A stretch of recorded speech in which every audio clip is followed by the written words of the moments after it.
로마서 7장입니다.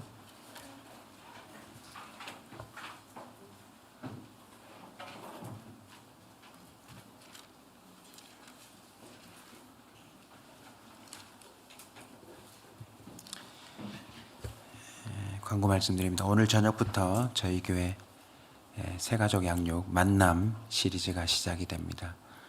하나님께서 저희 교회 이 새가족 양육 과정이 우리 교회 교인을 만들기 위한 과정이 아니라 인격적인 하나님을 만나는 참 좋은 기회가 될 수 있도록 여러분이 같은 마음으로 기도를 해주시고요.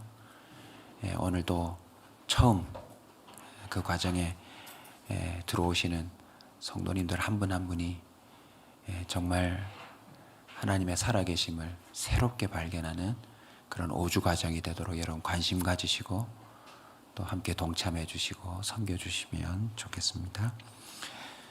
저녁 7시 반부터 이 자리에서 진행이 됩니다. 여러분 그 시간에 잠시라도 이 모임을 위해서 어디에 있든지 기도해 주시고 또 관심 가져 주시면 좋겠습니다. 로마서 7장 21절로 25절까지 말씀 한 목소리로 읽겠습니다. 그러므로 내가 한 법을 깨달았노니 곧 선을 행하기 원하는 나에게 악이 함께 있는 것이로다. 내 속으로는 하나님의 법을 즐거워하되 내 지체 속에서 한 다른 법이 내 마음의 법과 싸워 내 지체 속에 있는 죄의 법으로 나를 사로잡는 것을 보는도다. 오호라 나는 공고한 사람이로다. 이 사망의 몸에서 누가 나를 건져내랴. 우리 주 예수 그리스도로 말미암아 하나님께 감사하리로다. 그런즉 내 자신이 마음으로는 하나님의 법을 육신으로는 제 법을 섬기노라. 아멘. 기도 11조 3일 마지막 날입니다. 3일간 빠지지 않고 또 참여한 우리 교회학교 아이들이 너무 대견한데 우리 격려의 박수 한번 쳐주시면 좋겠습니다. 네. 와서 또 위에서 보면 이렇게 또 설교도 받아줬고 또 기도 시간에 보면 길지는 않지만 그래도 짧은 시간 기도를 하는 우리 아이들의 모습이 얼마나 대견한지 모르겠습니다. 아이들만 대견합니까? 어른도 대단하지요. 하루 온종일 피곤한 삶을 살 텐데 이 새벽을 깨운 우리 성도들을 위해서도 같이 한번 격려의 박수 한번 치도록 하겠습니다. 이 자리에 나오지 못했지만 또 각자의 자리에서 새벽을 깨운 우리 성도들 또 주님의 이름으로 축복하고 격려합니다. 기도의 사람에게는 소망이 있는 줄 믿습니다. 여러분 항상 자신의 삶을 점검하실 때 기도와 연결 지으셔야 됩니다. 기도가 내가 생각해도 지금 살아난다 그러면 여러분 삶에는 뭔가가 꿈틀거리는 거고요. 기도가 느슨해진다면 우리는 하나님과 멀어지고 있거나 기도가 사라졌다면 이제는 하나님하고 상관없는 삶을 사는 자다라고 생각해도 전혀 반박할 수 없는 기준이 바로 기도입니다. 성경을 들여다보실 때도 사람의 인생이 언제 하나님과 친밀해집니까? 기도로 말미암아 그 사람이 친밀해집니다. 기도가 깊어질 때 그 사람은 하나님과 동행하는 수준이 됩니다. 기도가 강력할 때 그 사람은 세상의 권세도 무너뜨리는 주님의 위대한 일꾼이 됩니다. 저와 여러분의 기도가 점점점 온전해지지 않는다면 우리는요 심각하게 표현하면 버림받은 자녀일지도 모릅니다. 우리 마지막 생에는 기도가 온전해지는 역사가 있기를 축원합니다. 오늘 3일째 이 본문을 통해서 난제에서의 승리 제목이 우리 한번 복습 한번 할까요? 첫째 날 뭐가 없음요? 마음이 없음. 참 마음이 없는 게 문제죠 우리가. 두 번째는요 길이 없는 게 문제예요. 마음 가지고 한번 해보려고 하는데 길이 안 보여요. 몰라요. 오늘 마지막 어디 나오나요? 대책이 없는 게 우리의 난제입니다. 오늘 본문에 보시면 바울이 무엇이라 고백합니까? 24절입니다. 오호라 나는 공고한 사람이로다. 이 사망의 몸에서 누가 나를 건져내랴. Who will rescue me? 영어 표현 그대로 쓰자면 누가 나를 구출해 줄 수 있냐. 우리는 지금 다급하면 119를 제일 먼저 찾습니다. 119를 통해서 또 나의 이 질병을 고쳐줄 수 있는 명의를 우리는 찾아낼 수 있습니다. 때로는 돈이 없어도 백이 없어도 어쨌든 이 세상 가운데 이 사람이 나를 건져주겠다 싶으면 전 생애를 걸고 덤벼들 수 있습니다. 근데 지금 바울이 고백하는 이 의미는 세상에 누구도 없더라 라고 하는 대책 없는 상태를 발견한 시점입니다. 차례대로 볼까요? 오늘 말씀에 부제목이 있는데 이 새벽에 참 인사가 좀 민망하지만 이렇게 한번 마스크를 썼더라도 인사합시다. 옆 사람에게. 당신은 구제불능입니다. 아, 이거 웃으면서 하면 안 된다니까요. 한마디로 바울이 자신을 향하여 뭘 고백하고, 나는 구제불능이다. 누구도 나를 구해줄 수가 없다. 누구도 나를 건져줄 수가 없다. 첫 번째 표현이 나는 공고한 사람이로다. 이 공고라는 말이 아이들에게는 이 어려운 표현일 텐데요. 어른들도 대충 뉘앙스는 느끼지만 정확한 의미는 잘 모르고 쓸 수도 있습니다. 원어의 의미가 뭐냐면 비참함. 근데 이 비참함이 어디서 출발하냐면 자신의 비열함.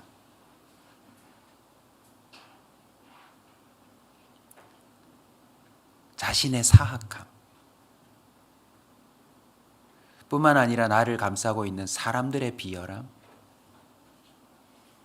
그로 인해서 파생되는 심각한 고난.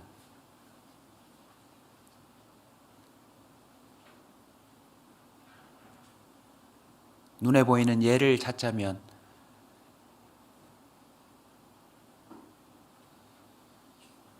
길에서 평생을 살아가는 노숙자 여러분 보신 적 있으시죠? 부산역이나 서울역이나. 그런데 보면 아니 멀쩡해 보이시는데 왜 저러고 계실까? 왜 저러고 계실까? 그 삶이 공고해 보이잖아요. 근데 그게 어디서 출발합니까? 이 자신의 어떤 과거의 실수, 돌이킬 수 없는, 집으로 돌아갈 수 없는, 회복할 수 없는 관계, 또 그런 저질러 놓은 일들, 그리고 어느 순간 그런 일들 때문에 정신적인 질환까지 생겨서 이젠 제정신이 아닌 상태로 쓰레기통을 뒤지고 길에 떨어진 음식을 주워 먹고, 그런 모습이 공고다라고 보시면 틀리지 않습니다.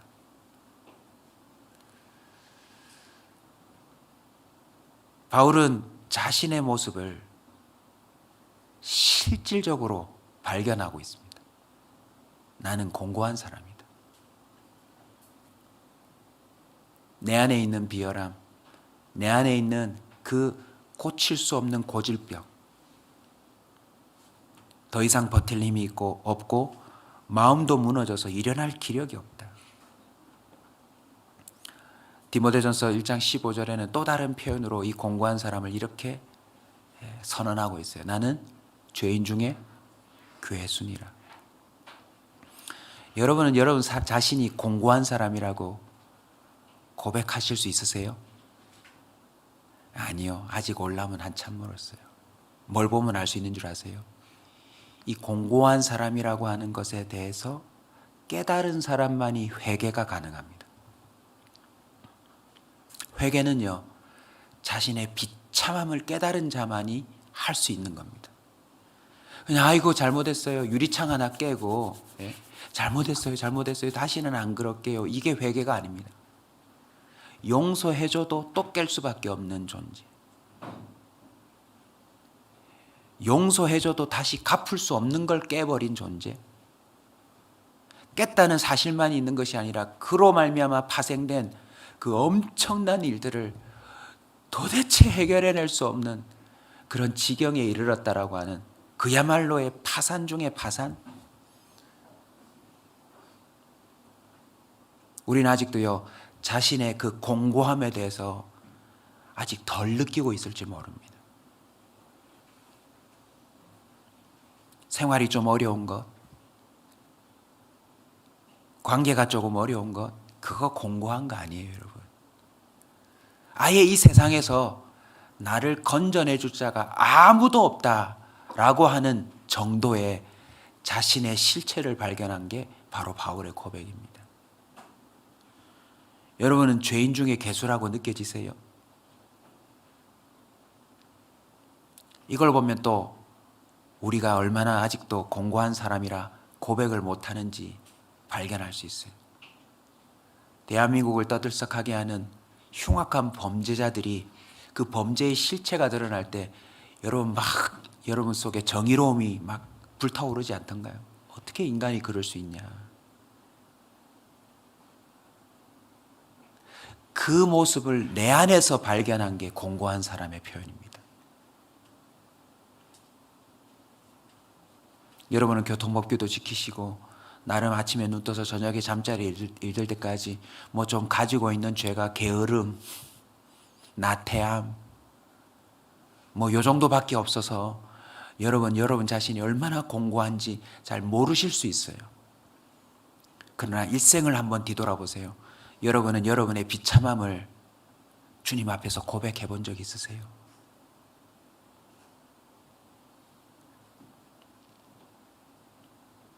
인생의 바닥 중에 바닥, 내가 얼마나 쓸모없는 인간이고 내가 얼마나 대책 없는 인간이고 내가 얼마나 악한 존재인지를 주님 앞에서 깨달아야 우리는 회개의 삶이 시작됩니다. 바울은 지금 자신을 어떤 사람으로 소개해요? 그 비참한 상태에 있는 자라고 고백하고 있는 것입니다. 이 표현과 더불어서 바울의 이전 모습과 연결 지어보면 우리의 상태도 어느 정도 점검할 수 있을 거예요. 불과 얼마 전만 해도 바울은 어떤 사람이라고 생각했나요? 나는 의로운 사람이라. 나는 매우 정의로운 사람이라. 나는 매우 주님께 열심히 특별한 사람이라. 나는 교회에 충성하는 자라. 나는 법을 잘 지키는 자라. 나는 아침부터 저녁까지 내 삶을 잘 관리하는 사람이라. 정말 흠잡을 데 없는 출신 배경이며 살아가는 삶이며 사람들과의 관계 속에서도 매우 인정받는 그런 사람이었는데 왜 이 사람이 돌연 자신을 공고한 사람이라고 표현했을까요? 그것은 오늘 본문의 답이 나와요. 자기 마음속에 어떤 법이 있다고요? 한 법을 깨달아노니 곧 선을 행하기 원하는 나에게 악이 함께 있는 것이로다. 여러분, 자신의 공고함은 상대적인 거울이 있어야 합니다. 그것이 바로 성령이세요. 저와 여러분 속에 정말 성령이 계시다면 우리는 그 성령을 대면함으로 말미암아 그에 비춰진 나 자신을 깨닫기 시작해야 합니다. 아멘. 지금 바울의 고민이 뭡니까? 악만 있는 게 아니에요. 선을 행하길 원하는 마음이 있는데 지독히도 이 법을 따르지 않는 자신의 실체를 경험한 겁니다. 그전에는 자기가 의를 지킨다고 생각했는데 그 의에 해당하시는 성령이 바울의 심령 안에 계시니 자신이 주장했던 의는 너무나도 쓸모없는 의라고 하는 사실을 발견하는 거죠. 그뿐이 아닙니다. 이어서 자신을 뭐라고 고백하나요? 이 사망의 몸, 자신의 몸의 실체를 또 알아버렸어요. 우리의 몸은 매일 죽음을 향하고 있습니다. 그냥 노인, 퇴행성 질환이 아니라 우리의 몸 자체가 퇴행성 질병으로 온몸이 전염되어 있어요. 악착 같은 운동으로 속도를 좀 늦출 수는 있겠지만 막을 수는 없습니다. 바울은 단순히 신체적인 차원에서만 말한 게 아니라 육신의 생각은 사망이요. 끊임없이 이 몸뚱아리에서 뿜어져 나오는 그 악함의 실체를 발견했다는 거죠. 왜 바울이 몸을 쳐 복종시키라고 했는지 아세요? 여기서 몸을 치다라고 하는 바울이 쓴 단어는 멍이 들다입니다. 기도하다가 졸립잖아요. 여러분 멍이 들 정도로 허벅지를 꼬집으셔야 돼요. 그게 몸을 저복종시키는 실질적인 의미입니다. 저도 요즘 기도에 관한 책들을 찾아내서 꾸준히 읽고 있는데요. 읽으면 읽을수록 뭘 깨닫는 줄 아세요? 제가 기도하기를 싫어하더라고요. 제가. 기도하면 응답하시고, 기도하면 역사가 일어나고, 기도하면 의인의 강구는 힘이 있어서 병든 자들도 고치고 귀신도 도망간다는데, 어느새 보면 누가요? 내가. 뭐를요? 기도를요. 하기 싫어해요.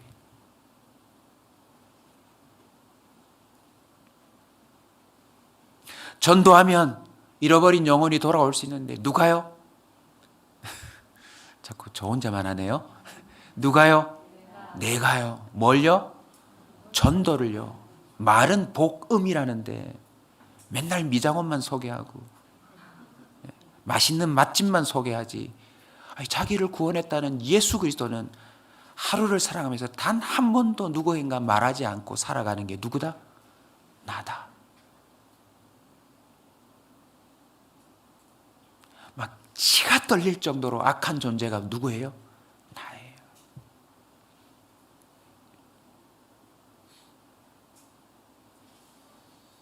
내 몸이 귀찮다고 사랑하는 사람을 팽개치는 정도가 아니라요. 이 몸이 하나님의 그 말씀에 대하여 징글징글하게 반항하고 저항하고 있다는 사실 아세요? 근데 결론이 뭡니까? 죽음이에요, 죽음. 여러분 사랑하는 사람의 죽음을 목격하셨나요?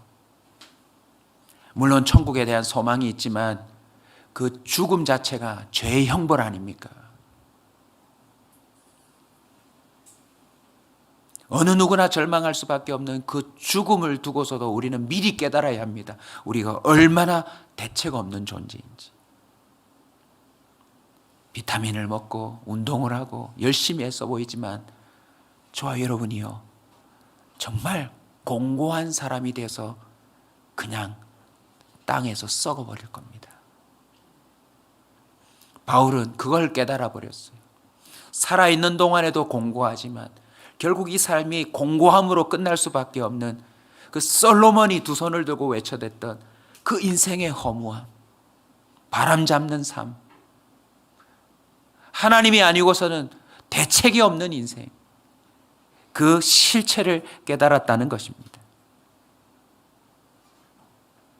우리도 비록 밖으로 온전히 실체가 드러나지 않아서 그렇지 우리 안에 악이 함께 있다는 거 아세요?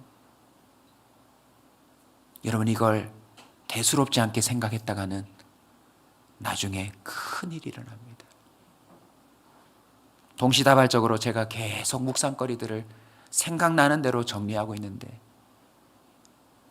극과 극이라고 하는 주제로 제가 요즘 또 묵상하고 있어요. 성경에 등장하는 모든 인물들이 극과 극이에요. 요 근래 제가 여러분에게 자주 언급했던 다윗 보십시오.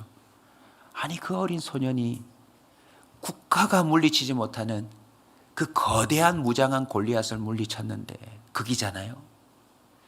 극적인 극도로 아드레날린이 분비되는 그 하나님의 기가 막힌 살아계신 역사를 그 물맷돌 하나로 빵 치고 여러분 달려가서 사람의 목을 자른다는 게 쉬운 거겠어요? 소년이.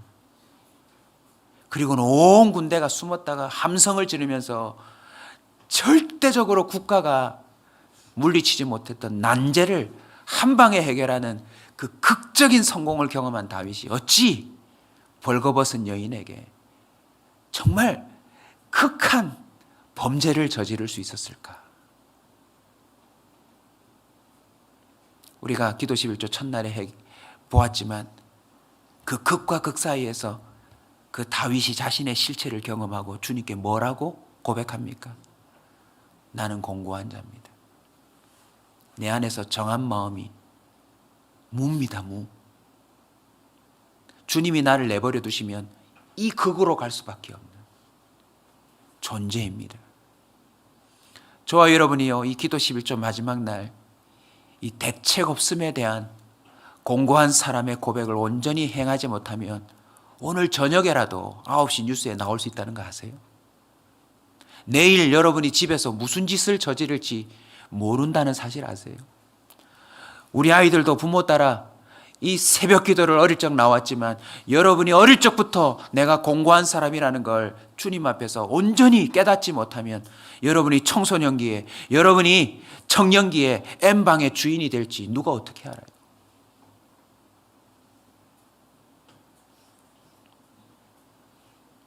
사랑하는 성도 여러분, 방심하지 마십시오. 저와 여러분이 왜 기도합니까? 대책이 없어서. 우리 교회 주님 앞에 벌벌벌 떱니까? 대책이 없어서. 이 구제불능을 어찌하면 좋을까? 가면 갈수록 더 퇴행하고 있는데 어찌하면 좋을까?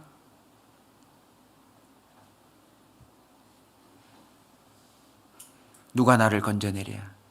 나를 가장 아끼고 사랑하는 부모도, 함께 하나가 되었다는 배우자도, 전 삶을 헌신하여 양육하며 은혜를 베풀어준 자녀들마저도 우리를 어찌할 수 없어요. 설사 평생에 나와 생사골락을 함께했던 동료와 전우들마저도 혹시 총알, 폭탄 속에서는 나를 건졌는지 모르지만 이 공고한 사람의 이 사망의 몸에서는 누구도 건져낼 수가 없어요. 세상에 힘 있는 권세자들도 건져낼 수 없습니다. 세계 역사를 봐도 공고한 사람들의 역사 아닙니까? 1차 세계대전, 2차 세계대전. 국경을 넘나들며 피비린내 나는 전쟁을 일으켜서 학살하고 땅 빼앗기를 했던 인류의 역사도 보면 인간의 그 공고함을 분명히 증거하고 있어요.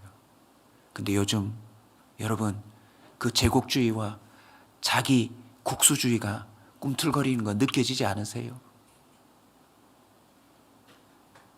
지금도 우리가 물고 늘어지고 있는 위안부, 그건 아무것도 아닙니다. 세계 전체 역사에 비하면. 인류의 공고함이 곧 나에게도 있다는 사실을 여러분 온전히 고백할 수 있기를 주의 이름으로 축원합니다. 다행스럽게도 바울이 디모데에게 이렇게 얘기합니다. 디모데전서 1장 15절, 미쁘다. 모든 사람이 받을 만한 이 말이요. 그리스도 예수께서 죄인을 구원하시려고 세상에 임하였다 하였더라. 할렐루야. 그리고 이 구절에 붙어 있는 게 죄인 중에 내가 괴순이라 이거든요. 사랑하는 성도 여러분, 예수님이 나를 건질 수 있습니다. 대책 없는 나를 주님이 살릴 수 있습니다. 시편 22편 24절, 그는 공고한 자의 공고를 멸시하거나 싫어하지 아니하시며 그의 얼굴을 그에게서 숨기지 아니하시고 그가 울부짖을 때에 들으셨도다. 이걸 아까 이야기로 좀 연결할까요? 여러분, 서울역을 지나면서 노숙자 중에 혹시 마음이 동하는 사람이 있어서 얼른 주머니에서 그래도 신앙인이랍시고 돈 몇천 원, 몇만 원이라도 꺼내서 쥐어본 적 있으세요? 전 있습니다. 그런데 so what, 뭐 어쩌라고요? 그건 건져주는 게 아니에요.